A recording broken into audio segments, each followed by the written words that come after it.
Hi friends, garden ಹಾಬಿಗೆ ಸ್ವಾಗತ. ಇವತ್ತು ನಮ್ಮ ಮನೆಯಲ್ಲಿ ಆದ ಸ್ಟಾರ್ ಫ್ರೂಟು ಎಷ್ಟಾಗಿದೆ ತೋರಿಸ್ತೇನೆ ನಾನು. ಅದರಿಂದ ನಾವು ಇವತ್ತು ರೆಸಿಪಿ ಮಾಡುವ. ಇದು ಕಫ ನಿವಾರಕ, ಚಿಕ್ಕ ಮಕ್ಕಳಿಗೆ ತುಂಬ ಒಳ್ಳೆಯದು. ಇದರ ಲೇಹ ಕೂಡ ಮಾರುಕಟ್ಟೆಯಲ್ಲಿ ಲಭ್ಯ ಇದೆ. ಹಾಗೆ ತಿನ್ನಲಿಕ್ಕೆ ಹೇಳಿದರೆ ಮಕ್ಕಳು ತಿನ್ನೋದಿಲ್ಲ. ಹಾಗಾಗಿ ಇದರ ಲೇಹ ಮಾಡುವ. ಇದರಲ್ಲಿ ನೋಡಿ ಎಷ್ಟು ಕೆಳಗೆ ಇದು ಆಗಿದೆ ಅಂತ ಫ್ರೂಟ್. ಇಲ್ಲಿ ಒಂದು ಗಿಡ ಇದೆ, ಇದು ಸ್ವಲ್ಪ ಎತ್ತರ ಇದೆ ಗಿಡ. ಇದರಲ್ಲಿ ನೋಡಿ ಕಾಯಿ ಇದೆ, ಮತ್ತು ಇನ್ನೊಂದು ಸಲದ ಹೂ ಕೂಡ ಬಿಡಲಿಕ್ಕೆ ಆಗಿದೆ. ಈ ಹಣ್ಣಿನಲ್ಲಿ ಒಳ್ಳೆಯ ಔಷಧೀಯ ಅಂಶಗಳ ತುಂಬ ಇದೆ ಅಂಶಗಳು. ಇದನ್ನು ನಾವು ದಿನಾಲು ಇದರ ಲೇಹ, ಜಾಮ್ ಅಥವಾ ಬರ್ಫಿ ಹೀಗೆ ತಿಂತಾ ಇದ್ದರೆ ಇದು ಕಫವನ್ನು ಕರಗಿಸ್ತದೆ ನಿಧಾನಕ್ಕೆ. ಇದು ನೋಡಿ ಇಲ್ಲಿ ಬಾವಲಿಗಳೆಲ್ಲ ತುಂಬ ತಿಂದು ಹಾಕಿದ್ದಾವೆ ಕೆಳಗೆ. ಮಳೆ ತುಂಬ ಜೋರಿದೆಯಲ್ಲ. ಇವಾಗ ನೋಡಿ ಇಷ್ಟು ಕೊಯ್ದು ಕ್ಲೀನ್ ಮಾಡಿ ತಂದಿದ್ದೇನೆ. ಇದನ್ನೀಗ ಕಟ್ ಮಾಡಿಕೊಳ್ಳುವ. ಆ್ಯಪಲ್ ಕಟ್ಟರಿಂದ ನಾನೀಗ ಕಟ್ ಮಾಡ್ಕೊಳ್ತಾ ಇದ್ದೇನೆ. ಇದನ್ನು ಸ್ವಲ್ಪ ದೊಡ್ಡದಾಗಿ ಕೂಡ ಕತ್ತರಿಸ್ಬೋದು, ಬೇಕಾದರೆ ಚಿಕ್ಕದಾಗಿ ಕೂಡ ಕತ್ತರಿಸ್ಬೋದು. ಇದರಲ್ಲಿ ಮಧ್ಯದಲ್ಲಿ ಬೀಜ ಮತ್ತು ಅದರದ್ದು ಬೇಡವಾದ ಕಸ ಎಲ್ಲ ಮಧ್ಯದಲ್ಲಿ ಉಳಿತದೆ. ನಾವು ಸುತ್ತಕ್ಕೆ ತಾವರೆ ಸಳ್ಳಾಗಿ ಎಷ್ಟು ಚೆಂದಕ್ಕೆ ಕಾಣ್ತದೆ ನೋಡಿ. ಇದರ ತುಂಡುಗಳನ್ನು ತೆಗೆದು ನಾವು ಮಿಕ್ಸಿಯಲ್ಲಿ ಹಾಕಿ ಗ್ರೈಂಡ್ ಮಾಡಬೇಕು. ಇವಾಗ ನೋಡಿ ಇಷ್ಟು ತುಂಡುಗಳು ಸಿಕ್ಕಿದೆ, ಹೋಳುಗಳು. ಇದನ್ನು ನಾವು ಮಿಕ್ಸಿಗೆ ಹಾಕಿ ಬೆಲ್ಲ ಹಾಕಬೇಕು. ನಿಮಗೆ ಹುಳಿ ಬೇಕಾದಲ್ಲಿ ಸ್ವಲ್ಪ ಬೆಲ್ಲ ಹಾಕಿದರೆ ಸಾಕು. ಮತ್ತು ಸ್ವೀಟ್ ಇಷ್ಟಪಡುವವರಾದರೆ ಸ್ವಲ್ಪ ಜಾಸ್ತಿ ಸಿಹಿ ಹಾಕಬೇಕಾಗ್ತದೆ ಬೆಲ್ಲ. ನಾವು ಈಗ ಇದನ್ನು ಗ್ರೈಂಡ್ ಮಾಡಿಕೊಳ್ಬೇಕು. ನೋಡಿ, ನಾನು ಸ್ವಲ್ಪ ಸ್ವೀಟ್ ಇಷ್ಟಪಡೋದ್ರಿಂದ ಮನೆಯಲ್ಲಿ ಸ್ವಲ್ಪ ಜಾಸ್ತಿನೇ ಸ್ವೀಟ್ ಹಾಕಿದ್ದೇನೆ. ಹೀಗೆ ಕೊಟ್ಟರೆ ಮಕ್ಕಳು ತಿನ್ನೋದಿಲ್ಲ. ಈ ಥರ ಸ್ವೀಟ್ ಏನಾದರೂ ಮಾಡಿಕೊಟ್ರೆ ಎಲ್ಲರೂ ತಿಂತಾರೆ. ಇವಾಗ ಗ್ಯಾಸ್ ಮೇಲೆ ಪಾತ್ರೆ ಇಟ್ಟು ಸಿಮ್ಮಲ್ಲಿ ಇಡಬೇಕು. ಪಾತ್ರೆ ಕಾದ ಮೇಲೆ ನಾವು ಗ್ರೈಂಡ್ ಮಾಡಿದ ಪೇಸ್ಟನ್ನು ಇದಕ್ಕೆ ಹಾಕ್ಕೊಳ್ಬೇಕು. ಇದು ಹಾಕೊಂಡ್ಮೇಲೆ ನೀರೆಲ್ಲ ಹಾಕಬಾರ್ದು, ಇದುವೇ ನೀರಾಗಿರ್ತದೆ. ಹಾಗಾಗಿ ನೀರು ಎಕ್ಸ್ಟ್ರಾ ಹಾಕುವ ಅಗತ್ಯ ಇಲ್ಲ.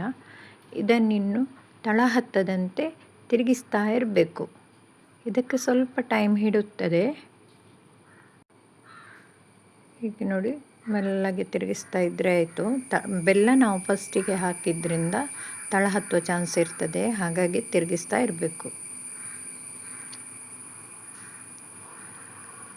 ಇವಾಗ ನಾನು ಇನ್ನೊಂದು ಪಾತ್ರೆಯಲ್ಲಿ ಸ್ವಲ್ಪ ತುಪ್ಪವನ್ನು ಹಾಕಿ ಬಾಂಬೆ ರವೆಯನ್ನು ಸ್ವಲ್ಪ ಹುರಿತೇನೆ. ತುಪ್ಪ ಹಾಕಿ 1 ಸ್ಪೂನ್ ತುಪ್ಪ ಸಾಕಾಗ್ತದೆ. 2 ಅಥವಾ 3 ಸ್ಪೂನ್ ಬಾಂಬೆ ರವೆ ಬೇಕಾಗ್ತದೆ ಇದಕ್ಕೆ. ಇದನ್ನು ಚೆನ್ನಾಗಿ ಹುರಿಬೇಕು.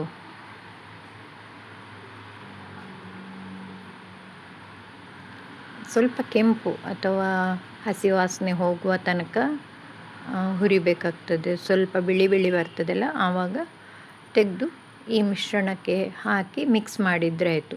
ಇದನ್ನು ನಾವು ಸ್ವಲ್ಪ ದಪ್ಪ ಬರಲಿಕ್ಕೆ ಅಷ್ಟೇ ಹಾಕ್ತಾ ಇದ್ದೇವೆ. ಇವಾಗ ನೋಡಿ ಕಲ್ಲರೆಲ್ಲ ಚೇಂಜ್ ಆಗ್ತಾ ಇದೆ. ಈಗ ಇದಕ್ಕೆ 1 ಸ್ಪೂನ್ ತುಪ್ಪ ಹಾಕುವ.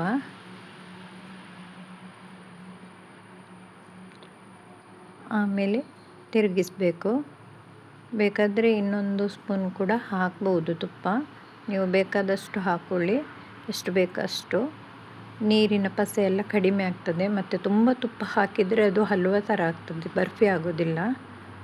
ಈಗ ನಾನಿಲ್ಲಿ ಡ್ರೈ ಫ್ರೂಟ್ಸ್ ಎಲ್ಲ ಕಟ್ ಮಾಡಿ ಇಟ್ಟಿದ್ದೇನೆ. ಸ್ವಲ್ಪ ತೆಂಗಿನಕಾಯಿ ಕೂಡ ಇದೆ. ಇದನ್ನು ತುಪ್ಪದಲ್ಲಿ ಹುರಿದು ನಾನು ಈ ಮಿಶ್ರಣಕ್ಕೆ ಹಾಕ್ಕೊಳ್ತೇನೆ.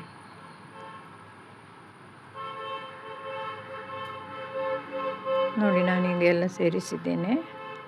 ನೋಡಲಿಕ್ಕೆ ಇದು ನೆಲಕಡಲೆ ಚುಕ್ಕಿ ಥರ ಕಾಣಿಸ್ತದೆ, ಆದರೆ ಟೇಸ್ಟ್ ಮಾತ್ರ ತುಂಬ ಚೆನ್ನಾಗಿರ್ತದೆ ಇದರದ್ದು. ಇನ್ನೂ ಸ್ವಲ್ಪ ತಿರುಗಿಸಿ ಪಾತ್ರೆ ತಳ ಬಿಟ್ಟು ಬರಬೇಕು.